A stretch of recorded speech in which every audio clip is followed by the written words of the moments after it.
Hey, welcome to That's a Thing podcast, episode 0.55. My name is Kevin Brown, also known as Rayla. Who else do I got in the house? Cody, also known as Drider Man. Nolan at Nolan Line on Twitter. Yeah, okay. So, we got to ramble between 30 and 40 minutes. Just you and Drew already talked about it, but man, how did Harry get hit? Oh, what? Starvarians. Oh, yeah, we did talk about this. Well, because it was, So right now we're looking at my incredible... we're playing Tekken, and we're looking at my genius design of Gone, Restriction, and Pledge Paul Phoenix. Even has, like, the Jonkin. Yeah, do it. Jonkin. Yeah, the big punch.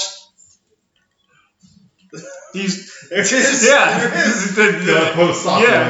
The Pito Destroyer. Let's talk about taxes. It's tax season now. It is taxes. I got my bank, my savings account tax information in the mail. I got my W-2 in, and I'll go ahead and start doing it. I don't really pay. I'm not in the tax bracket that pays taxes. It's weird. Well, so not income tax. I do not make that much money. Don't make anywhere near that much money. So it's a formality. I've got my first of 4, 5 W-2s I'm going to get to last year. Yeah. Turns out a lot of jobs suck, and your old buddy Cody, he's quick to bail. Oh, I don't blame you, man.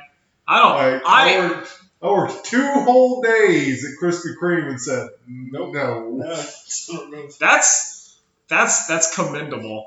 I should have quit jobs that I didn't, partially out of stubbornness. Yeah. And I'm just like, nah, I'm not going to let it win.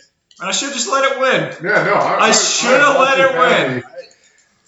It wins in that, it made me leave. I win because I keep a bit more mental sanity. Gosh, when I worked as like a phone telemarketer.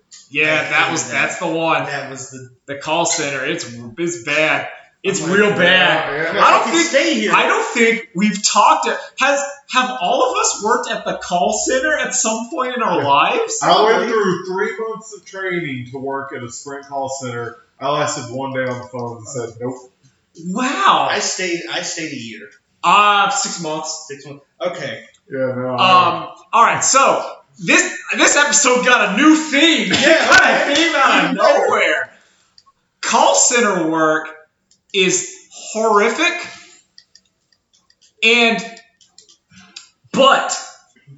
so one of my experiences with call center work, even though it is horrible, is I really liked it once I got off of the phone. So there was a brief of my 6 month for about a month when I was just typing on the internet and doing. So if you go to a website and you go, "How can I help you?" That was me for a bit. And that was fantastic because they didn't happen too often, and I was able to read a book. Right. So what I would do is I would read Warhammer and novels and crap, and I just read my book, and then the thing would go beep beep, and I'd go up there, I'd type in, and then I'd read my book for about 10 minutes, and then it would go beep beep, and I would type in, and it was incredible. I would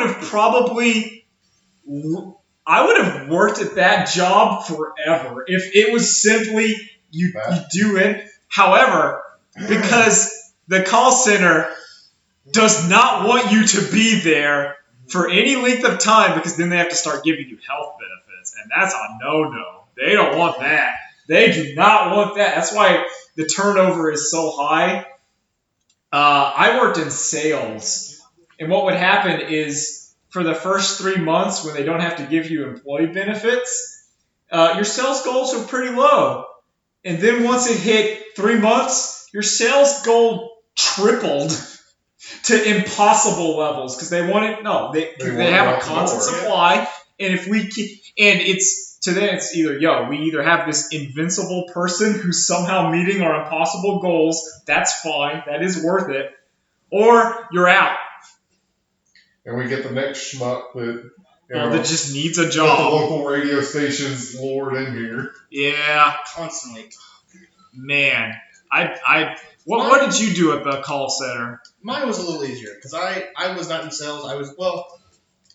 You're I always wasn't- in sales. You're always in sales. Yeah. I was in customer service. I would help people with their bills. Okay. And for that part of the job, I didn't mind doing because it was just like, oh yeah, I can help You with look that. it up on the if your You little look it up on the computer. computer. You click on their bill and say, well, your payment didn't come in on blah, and you did send it in. We just haven't worked it out. Blah blah. It seems like your promotion ended like 2 weeks ago, so now you're getting charged full price. You want to like change it or what? Yeah. And I did a lot of that until they're like, yeah, so you can't say you change it. Instead, try to sell them something. Yeah, there you go. And you go, what?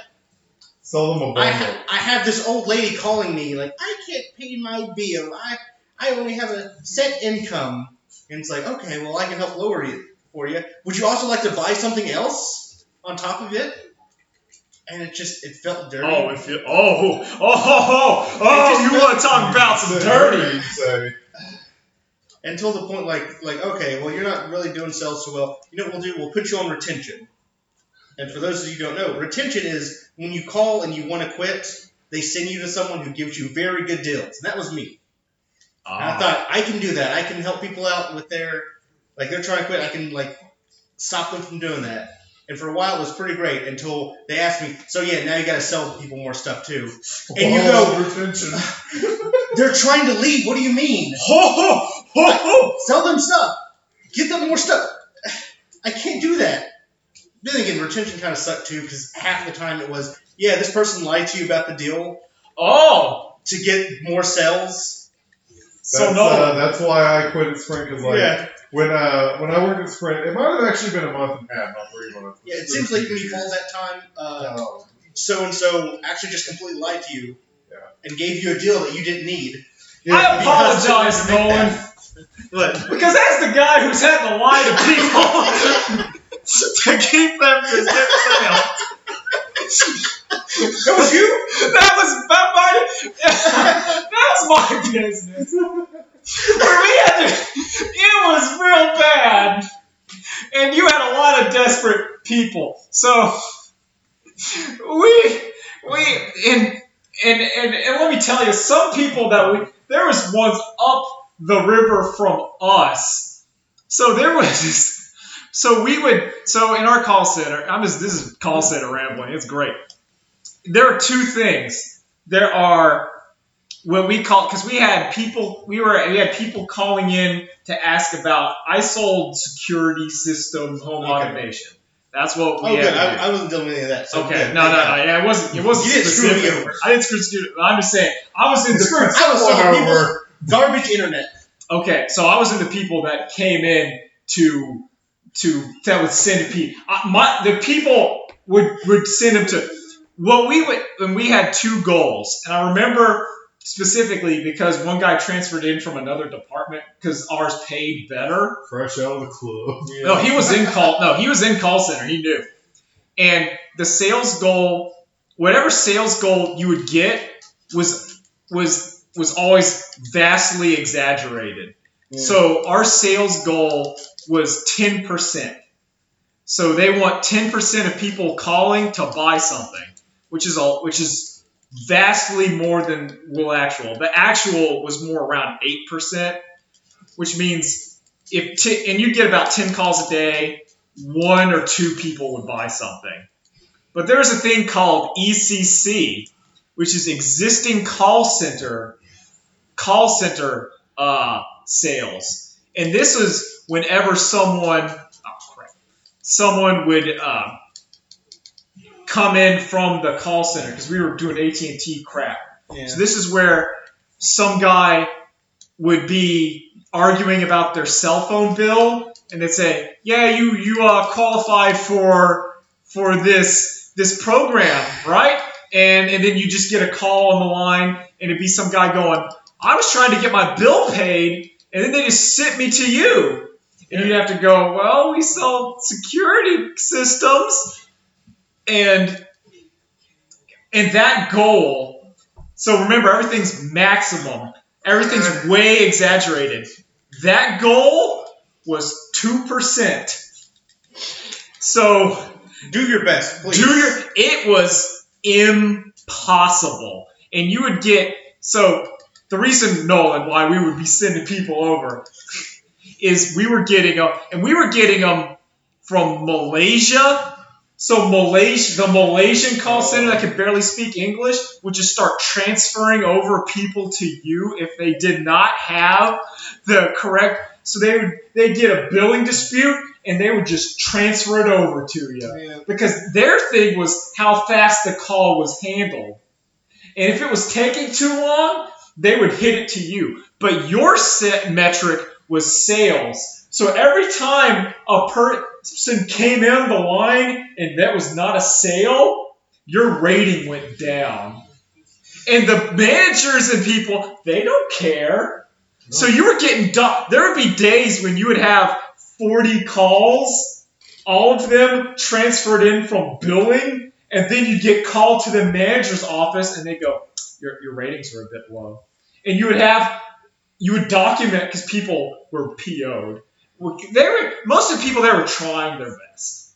And they were being treated, they were treating as if you're selling some crappy cell phone kind of security system, as if you're selling high-end real estate, Wolf of Wall Street, multi-billion deals.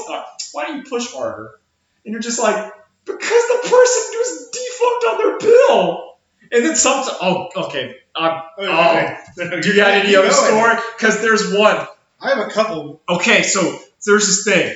I gotta go into this. This is the most infuriating thing. You just selling. You try to sell. You try to be nice. You sold to people. And everything was looking good. They go, you know what? I am going to buy the security system. I think it's pretty good. You talked about it. You got it going. You got them the one where it's just a little thing you put on the door and it does an alarm to your phone if the door's open. And you said, yeah, you can get that. It's pretty good. And they're like, oh, okay. And then comes the horror, which is you got to do a credit check on these people. And the credit check is where everything went awry. Because the credit check is, they check their credit. It's pretty much a credit check. And sometimes the credit check will show up and it'll say, yeah, this person can have it, but they got to put a $400 down deposit. And then your sale just went out the window. And it's gone. I hate, and you knew. Expect them to agree to that. Yeah, and I don't blame the people because people have problems. I don't blame them. I was never like, oh, those people are. No, it's fine on them. People have problems. People make delinquency. The problem that everyone was upset with is that means I'm going to get pulled into the room and they're going to say, why'd you lose the sale? $400. But no, that doesn't matter. If they really wanted it, they would have paid it. And you get that. Yeah, but they didn't. Oh, no. You know what I'm saying? If they wanted it, they would have paid it. Because every. Did they ever take you into a room and they do like scenarios with you? Like, I'll be yes. And you're like, well, they can't afford it. It's like, well, maybe you should try something different. It's like, well, okay, I'll be the customer. Oh my god. We'd have this dude who'd show up and he'd just be. Here, you should plug for it. I'm ranting right now. This is call center memories. This is good. This is good adult content that will not get us flagged. I'm saying the dumpster is why I did it. So we were talking about Harry Partridge. He got flagged with Starbarians, even though it's violent and sexual, because the bot sees cartoon and assumes kid. It's why I changed the podcast to just a dumpster, so that the bot sees a picture of a dumpster and moves on. Even though we are talking about video games nonsense. So we had this one, and this kind of guy comes in. He's the salesman, and he's going to give you some sales seminar. And everyone would go in there. Where most of the people were happy to go in there because that means you're not on the clock, which means your sales rating your weak rating would not decline. It was a win-win. And you're like, fine, I'll listen to this guy yammer on for like 20 minutes, for an hour. That's cool. But everything he was saying mentally, my brain was just going, no, that's not how it works, though. It's the false. Everything he was saying was, he would go stuff like, when people go into the ice cream store, they want some ice cream. They want chocolate. They want vanilla. They don't just and your brain's going, but I'm not selling one. I'm not selling ice cream. Okay. Okay. No. You're right about that. In my situation, it's like, but you guys, they're coming calling you to buy some ice cream. No, they're not. They're calling me to figure out why they paid $100 for ice cream on their receipt. And I'm trying to explain when they were it to told them. it was 25. Yeah. For ours, because we're doing security systems, and we get a lot of security systems do buyouts and whatever of contracts, and ours didn't. And so you'd have people call in, and the correct thing would be a guy showing up. Also, oh Lord, the security system couldn't. It couldn't work if they had a contract with another security system or whatever, or just a contract. And my saying the analogy would be you're trying to sell a Coke to a man who's drinking a Pepsi halfway through, and you told him, all right, you want to buy this Coke, you're going to have to dump that Pepsi in the trash. You're going to just have to pour it out and then put another $1 into the Pepsi machine as an apology for pouring it out. Then you can give me the $1 for the Coke. Now, if you can sell that, you're a genius, and you couldn't be at the call center. It's the catch-22. Yeah. Or if you're that guy who they come and say my bill dispute, and then they come out buying 2 lines of phones or something, then you shouldn't be working at the call center. You should be like opening your own business. I'm going to be honest. I had a very real moment during my training where, like, okay, so you have your training guy, and he's just a happy-go-lucky guy. He's like, hey, here to do call center stuff. Hey, we're a big family here and get some sales. There's just one moment where he just sits down and is like, listen, none of us want to be here at all. Oh, the mask fell down? Yes! Dude! And I go, oh. With okay. I think I need to walk out of here now. He's like, listen, I had another good job, and something happened, and now I don't have it, so I'm here working. Oh, I love the mask falling down. There is few things. Thanks for being real with me. Yeah, I don't want to be here either. There are few things that are more amazing when the mask falls at the call center. Everyone has it. Every manager, and to me, it's the most humanizing thing. It makes you real feel, because it's those guys, and they're trying to, and he goes, listen,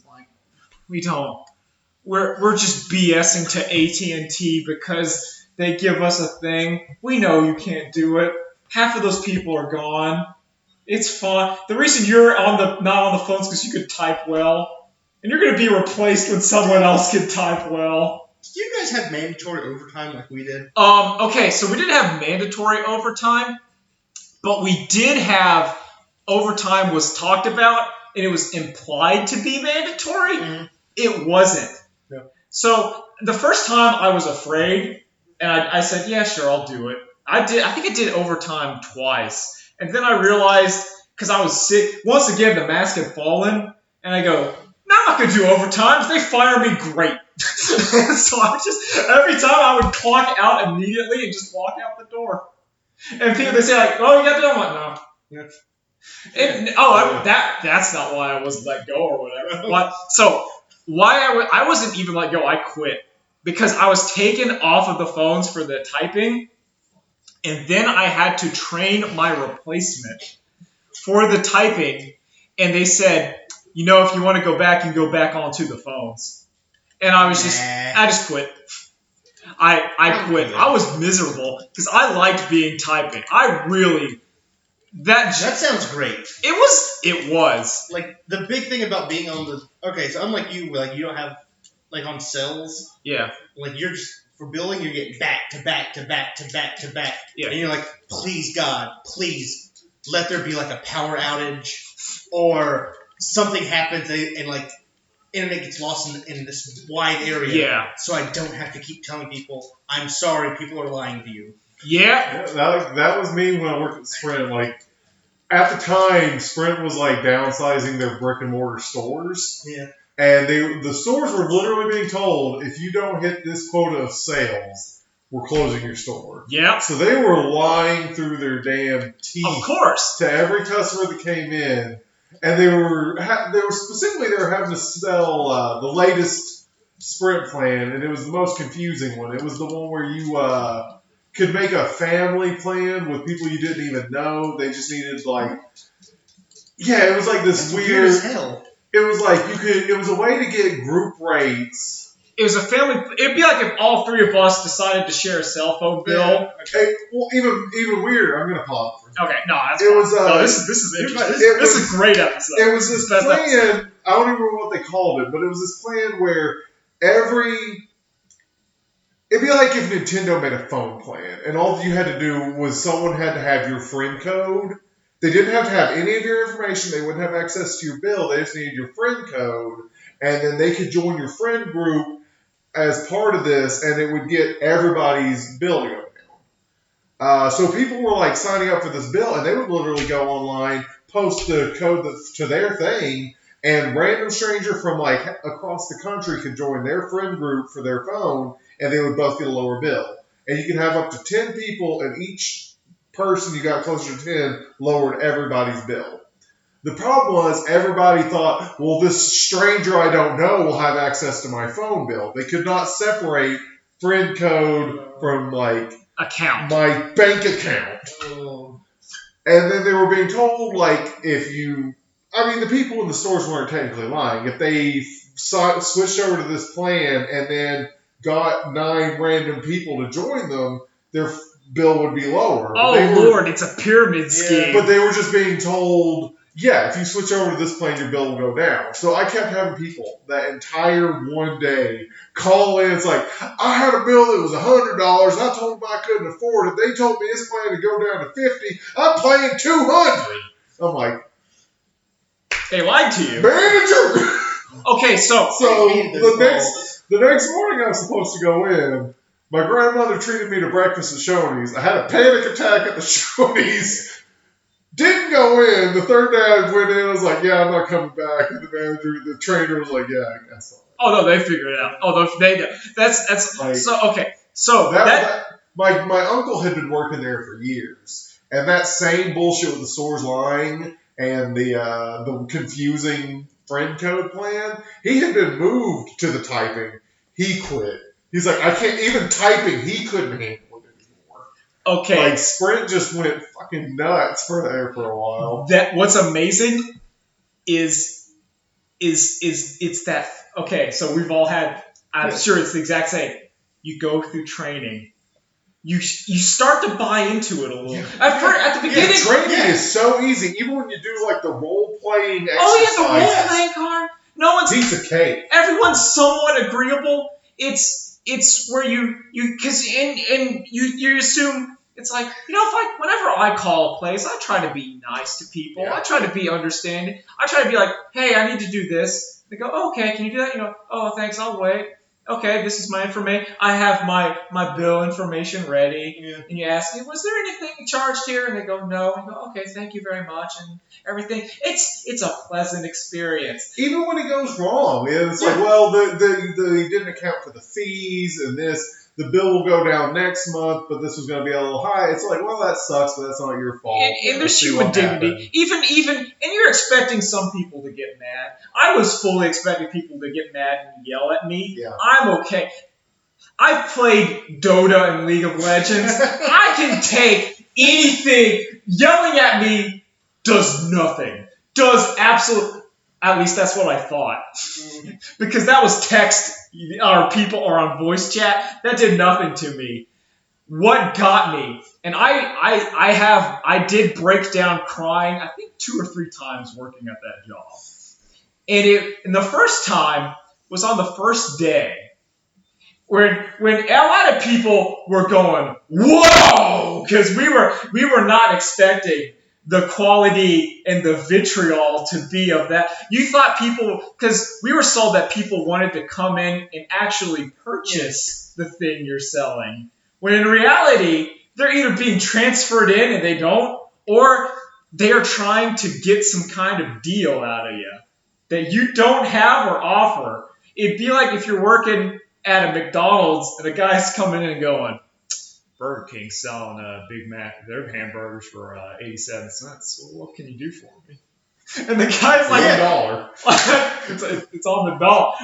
I don't think you heard me. I got this cool 75 cents and nothing more for this Big Mac. And you're like, how ridiculous would that be? We had that happen so many times. People trying to haggle me. And I'm like, we don't, there's no price. It just is. So what I would do is I would lie about the price. I would say it's $100 more expensive. So when they try to haggle me down, I go, all right, because I like you. We're going to give it to you for $100. I'd be like, yeah, I did it. I did it. Because you'd have to do. But that first day, and it was misery, and people were like stunned. It was, the mood going in was, everyone was kind of mostly confident. That first day was stunned. I was in tears. And I remember what caused it. It was just a lady on the phone. And at the end of the phone call, she didn't want to buy it because we couldn't buy out her existing security contract. And she just goes, God, what an idiot. And she hung up the phone.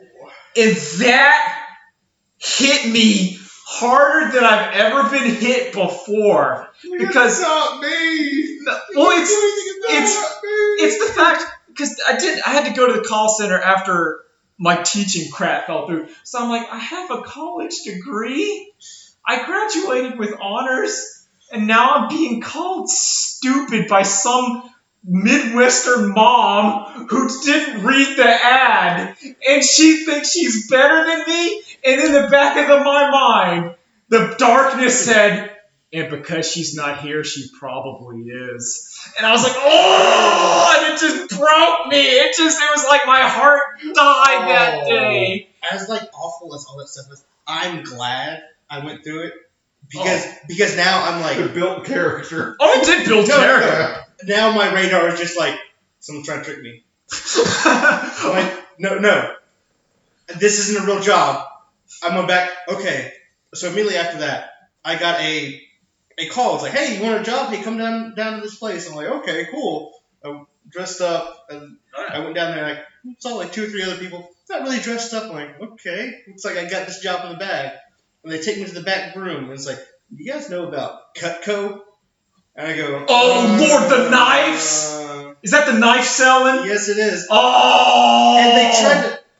That's one step away from pulling up to a neighborhood. Y'all want to buy the meats out of my truck? I've had that 4 or 5 times. Okay, so they're like, look, these knives, they're pristine. They are great. Fantastic. And they pull out a rope and like cut it, and they cut it. And I'm like, I feel like someone's about to get tricked right now, and it might be me. I'm gonna like, hey, here's some stuff. Like, listen, we'll call you back tomorrow because you guys seem like great employees, and it'd be great to have you. You know what? I'll call you back. And immediately, I'm like, as soon as I get that call, I'm not answering. I am done with this. It is a thing, and I will quote my dad because I believe he is correct. Is that every person needs to have a bad job. Yeah. You need to know where the bottom is because either you can endure it or I will never do that. Because there's some people that they don't know. You haven't been there. And I didn't know. I didn't know. I didn't know. I thought all jobs are great. Paychecks are wonderful. Yeah. I get to have fun with this. Well, now I would do anything for money. No, you won't. Then you learn Let's put it this way. My current job involves regular, like, on a good day, like, on the cleanest day, my job still involves shoveling shit. Yeah. On a bad day, it involves cleaning up throw up, diarrhea, and all kinds of other answers. I still love this job more than any other damn job I've ever. Of course.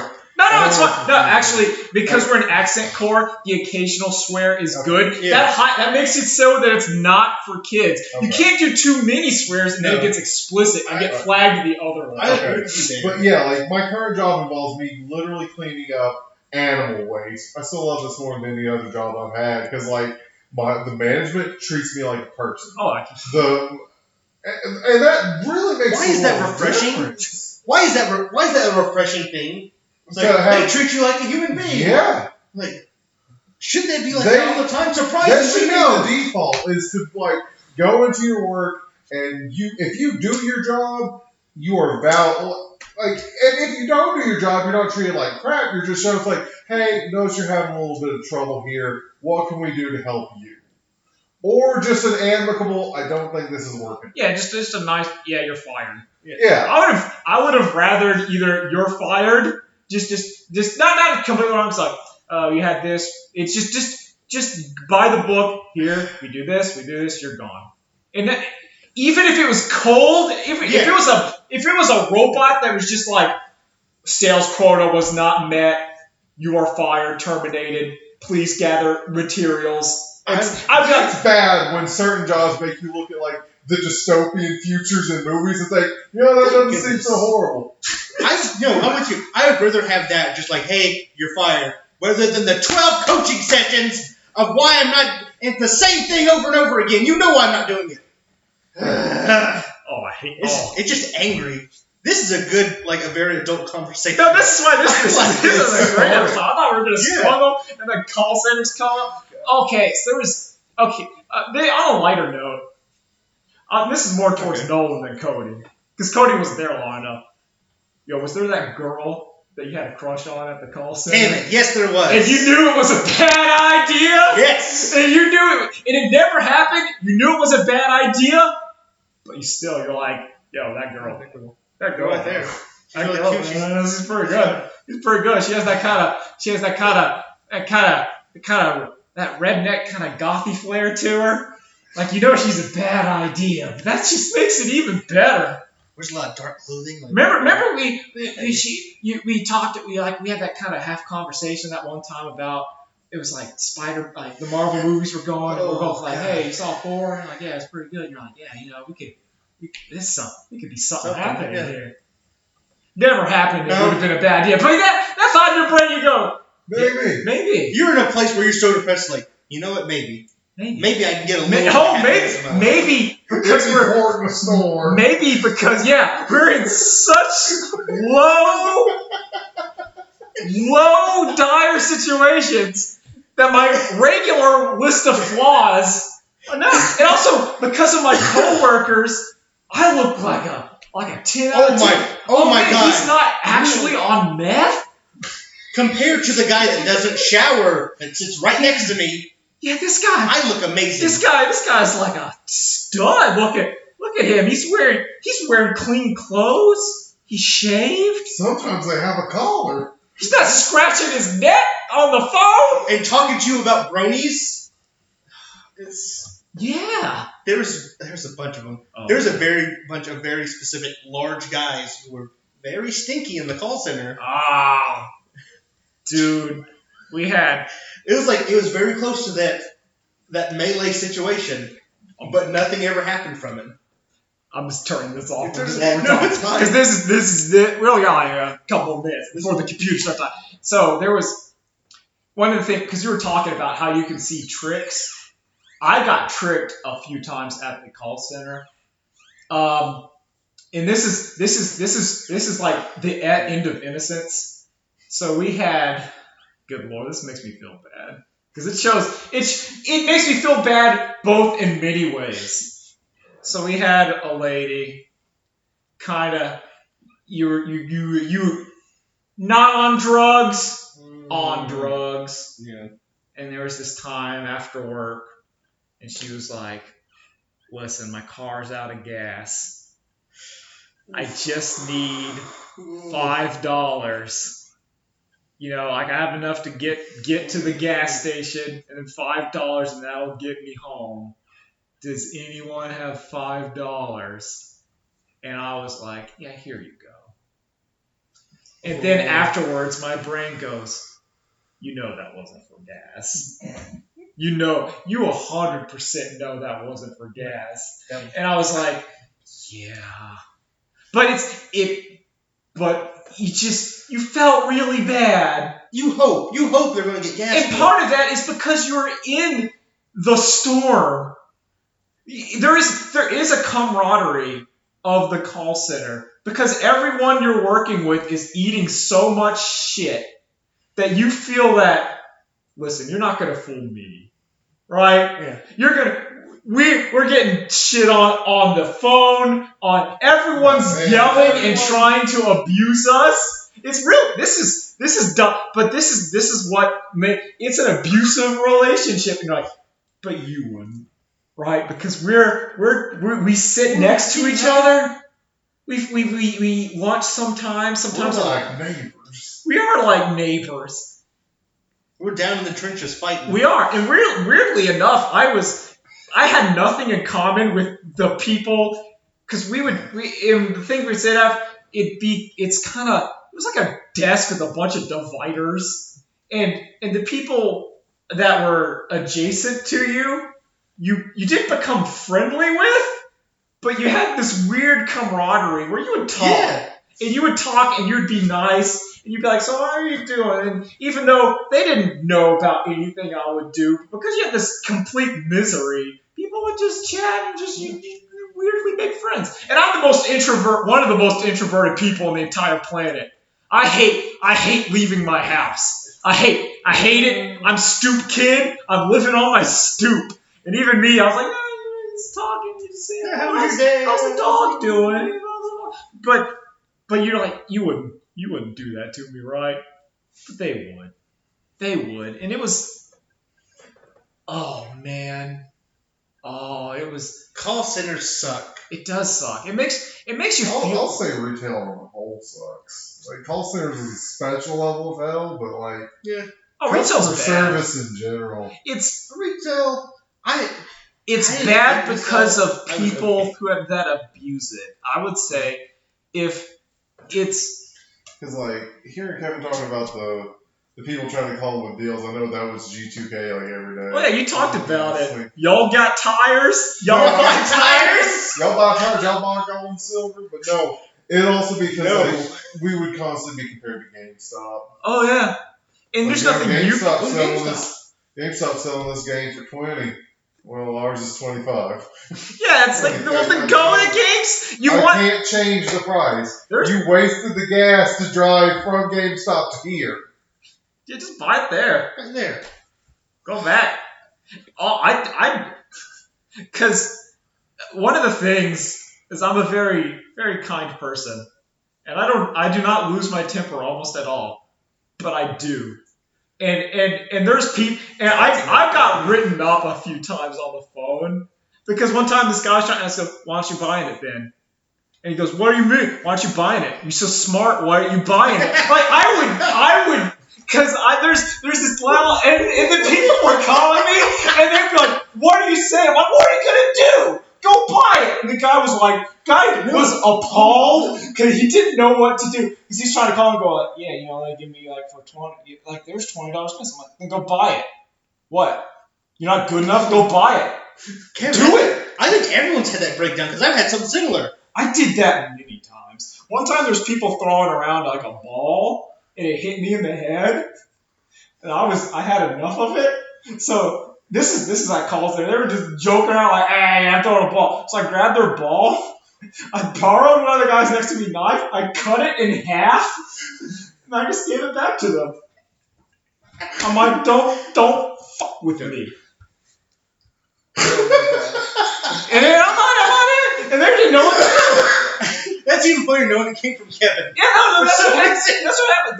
There is a deep-seated darkness that lurks within my heart. And sometimes, and I'm not, it comes out. Sometimes you have to free the beast. And sometimes, near the end, when I was on the phone, I was just doing people. I would yell at people. Because in my mind, what happened was the people calling in became the enemy. If you called in to me and you were not a person who was just agreeable to buy the stupid thing, you saw it and you're like, yeah, I want a home security system. I'm like, okay. But if you're coming in, you're trying to be, God, it was this, I don't want, it's going to sound racist, whatever. All right.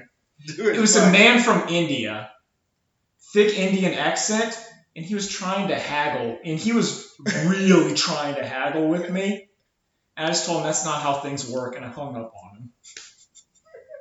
I just said no. I just I hung don't up think on there's him. been any job that's brought just the darkness and the boiling black liquid of my soul out more than working at the call center. Apparently, because the managers thought I was some kind of hero, because I would just tell people off. Because people tried to call in, like the upper He's management the didn't like it. employee we deserve. Yeah. But not the employee But we need. it's like, man, we saw you just told that guy off and said, screw you. Hung up on him. Not screw you, but you just I would antagonize people and be mean to them. And they didn't know what to do.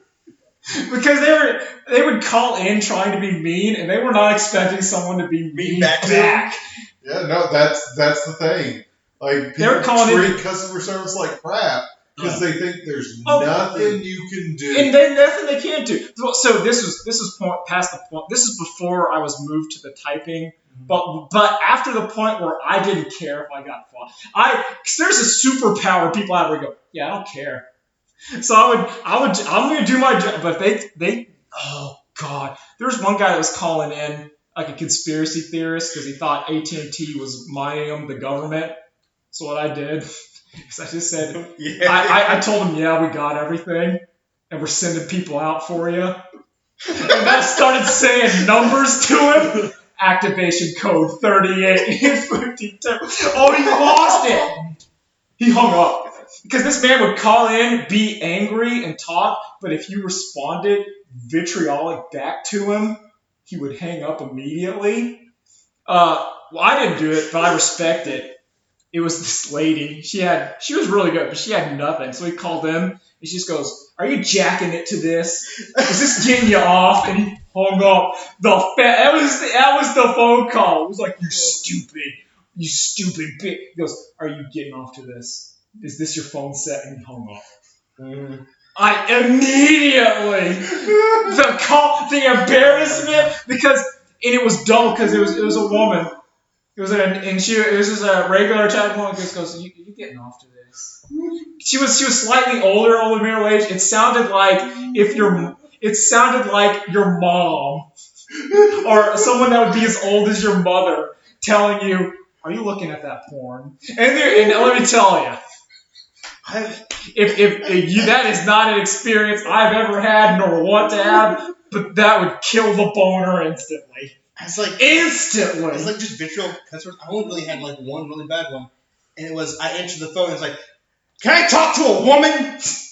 Why is there a man on here? I want to talk to a woman." It's like I can't. It's like I want to talk to your manager. Get her on the phone. It's like my manager is a guy. He's like, "Get me a woman right now." And I go, "No."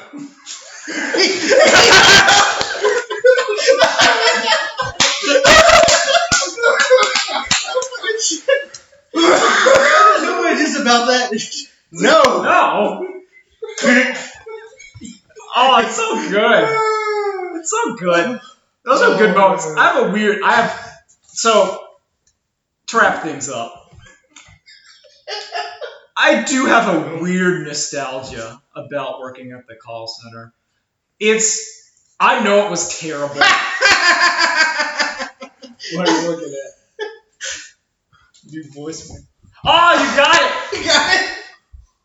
Look at the bottom. I just received an email saying, "Hey, AT&T is hiring customer service representatives." Yeah, no, that's they heard us. They know. AT&T's listening. You're right. They know, man. Get on.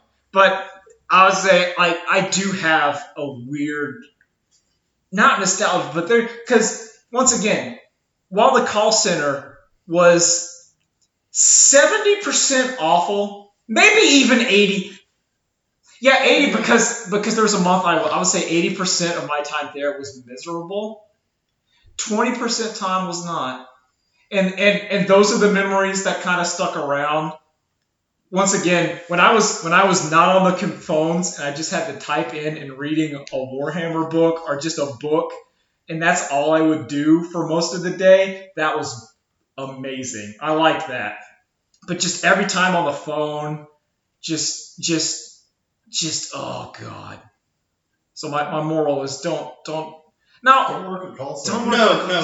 The moral is go for the 3 months of training, and right before you get on the phones, leave. oh, there's a few people. I told my brother specifically, like, you don't have a job, do that. 2 weeks before your training is done, turn in your 2 week Get out of there. Cody, this is a call center. You just not show up. We had people that just didn't show up. They didn't even call saying they I quit. know. They just stopped showing up. So there was a girl who had come home. Was like, oh, I need a job. So I went to the call center. It's like, oh shoot, well, I gotta go back to college, which is out of state. Yeah. It's like, well, hey, how do I turn in my 2 weeks? And I look at her like, what are you talking about? Like, I just need to turn in my 2 weeks. No, sorry, I'm not gonna be able to. Say, listen, if you're just gonna be here and do stuff like that, just get out of here. And you just do. We don't even need trash like you. And I go, okay. Yeah. It's also weird. God, I'm just having memories. Yeah. So, because you worked there, Nolan. It's For a long it's a time. very weird mix of people too. Oh yeah. Well, that's what I'm saying. That's why I'm saying it is interesting because I met a bunch of people from walks of life that I would have never met before. And sometimes it wasn't positive, but sometimes it's a real humanizing experience working at the call center. Like one guy, he was just a nice guy. He was a convicted felon for drug charges, but he was a nice guy and he worked, he tried his best, and you're just like, that was literally my teacher for the training class. A I convicted felt felon for drug because charges. I was like, this guy's literally, he deserved better. It's one of those things where that man was trying to make something of his life, and he was doing it the best he could because this was the only thing he could do, and he was getting treated miserably, and it made you feel terrible. Yeah. And it's just that's what I would describe the call center is. It's varying degrees of misery, and it hits you weirdly. It's really rough when you're one of the people that still has empathy. Yeah. Like, when you can relate to the customer, if you can relate to people, you shouldn't work at a call center. If you're a sociopath, you should. Oh, Yeah. yeah. By all They will means. welcome you with open Oh arms. man, you just You will climb that ladder quickly. yeah, you just gotta blame someone else and why. That's all. Okay, so I was distracted.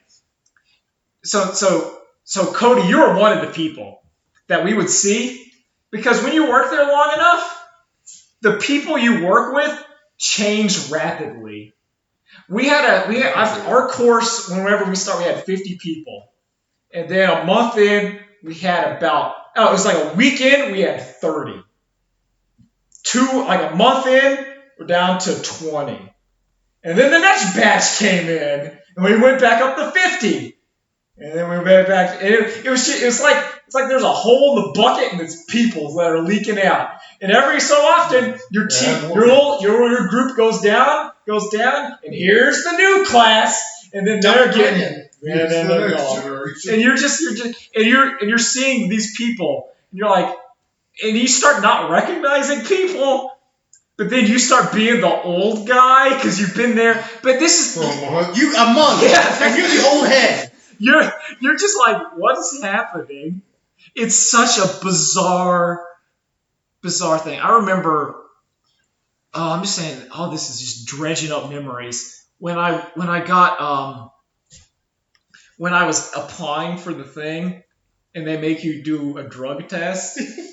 It was like you put your little swab in your mouth, and then they send it off to see if you're not on meth or whatever. At the You're time. going to get hired anyway. Yeah, it doesn't matter. Oh, well, no, that just means at the time. See, they need to know someone who is respectable enough to not get it when they say, here's the drug test. Can you go a day? Yes. More like hours. Can you? 1 hour? No, I'm afraid I cannot. I'm sorry. I don't think this job's the right place for me. I'm going to go smoke some crack. We are hired. We respect that kind of honesty and dignity. You're too good. Let me just swab my mouth for you. Did you ever know about the people doing drugs in the parking lot? Dude, we'd see them all the time. They go there and vape and do drugs. Someone walking in just smelling like weed. And it's like, Oh, I yeah. haven't done anything about that? Oh, well. It was so because I was such a goody two shoes. when they had their policy of, oh, don't bring your cell phone or don't bring things into the workplace. Don't do that. And you'd be like, all right, you know what? I'm gonna follow the rules because I'm treating this as a job. And you see the guy next to you just on his phone.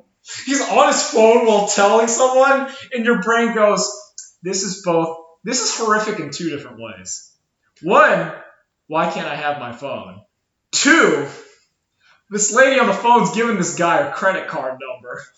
And a little routing number, and a little special numbers on the back. And he's typing something. I mean, you would know. Of course they would know if there was fraud. So keep that, so let that be safe. I feel like as long as they they're going to know if you ordered something on the telemarketer and then there's a fraudulent charge on your credit card. There's an A to B here. But that always did get me thinking of like, you know, if I wanted to, I can memorize this person's credit card number and the expiration date and the little three numbers, their first and last. I have all there. I'm typing it in to a computer.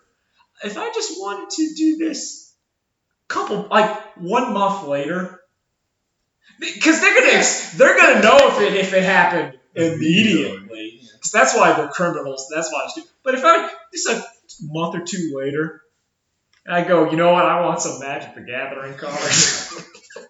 Let me pull up that card. Let me say, Ethel, your credit check didn't work. Here's some more debt. Oh, that's dark. It's a little too dark. Thanks for the Black Lotus. Did you ever have any calls that made you feel bad? We had one where we had a call because we were doing security systems about a woman who had a break-in and she really wanted a home security system immediately.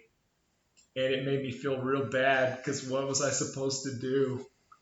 I can schedule you a guy to come out there and he can come out 2 months from now. I feel like your call center was set up for failure. Oh, it was. It was. It was. Call centers are set up for failure. Like that's what I've determined. How are they making money? Okay. This is what I've gleaned. This is osmosis. You work at AT. Let me give you this role play scenario, and then I'm gonna shut it off. You work at AT&T. You're in this division, right? The AT&T wants to expand its market. It always wants to expand its markets. So they're like, okay, we got these guys in the lab. It kind of worked out. We got this home security system. It's your pet project. It's your baby. You got to sell it, right? The executives aren't going to approve your project unless you can guarantee them X amount of, let's say, $1 million in sales, $1 million in sales, and then they're going to be like, yo, you're in there. And you get your thing approved, and it's ready to go. Your people on your team, they know, you're only going to get like $250,000 in sales, right? Right? You know this, right? So as the director of the project, you go, crap. This thing's not going to sell what I promised to the executives. I need something to blame that it's not selling right. So then advanced call center technology comes up and they go, hey, we hear that you need a scapegoat. We will provide you that scapegoat. And we will provide you that scapegoat. All you got to do is you contract us for, you're going to sell 2,500, 250. You give us, we'll contract for, because you're getting paid by TT. Those executives, that doesn't matter. Sales don't matter. You hire us for 200,000, and we'll give you that scapegoat. We'll let you come down on us. And then they hire people, and they go, okay, management, and the management at TT goes, so what we're going to do is we're going to give you a sales goal. That's for the top executive. We know you can't get it, right? We know you can't get it. But your employees are going to be constantly coming in and out. So all we get to do is we get to tell those employees, hey, Impossible goal, they fail, or they fail because they are high on drugs. The management goes, that last batch wasn't great. This new batch is killers. That goes up the chain. That last batch wasn't great. This new batch was killers. Goes up the chain. That last batch wasn't great. This new batch is killers. We're going to hit that million. The executive at the time shrugs and goes, we'll see. Eventually, it's impossible. The program is canned. Everyone is laid off. But then I got this new idea for a doorbell linked to your cell phone, and that's about how the call centers exist. It's a constant strain, and it only works because there's a constant influx of people. Constant influx of people, and that influx of people only works is because states get to say, "Yo, we are hiring massive hires, job numbers. Your unemployment goes way down. Yo, we're creating so many new jobs. Your job for 3 months to get yelled at, so some guy can go, this next batch is real good." We would at the call center, we would have people get fired, walk across the room, go into that training, and sit down because they understood you're there so that someone could go, this next batch of people, though. We didn't have someone return, but I suspect if I was there, and because AT&T, their digital life, it was a thing. There was commercials for it. It got killed. Yeah. I would imagine if it would have lasted, people would have been returning. You would have seen Class 1 come on back. Anyway, later days. Don't buy AT&T or Sprint. Yeah. Well, unless you have to. Do what you gotta do. Unless it's the only thing in the area. Do what you gotta do, but no, someone is suffering for your decision. Yeah. No matter what, actually. Yeah. Later days. Hey.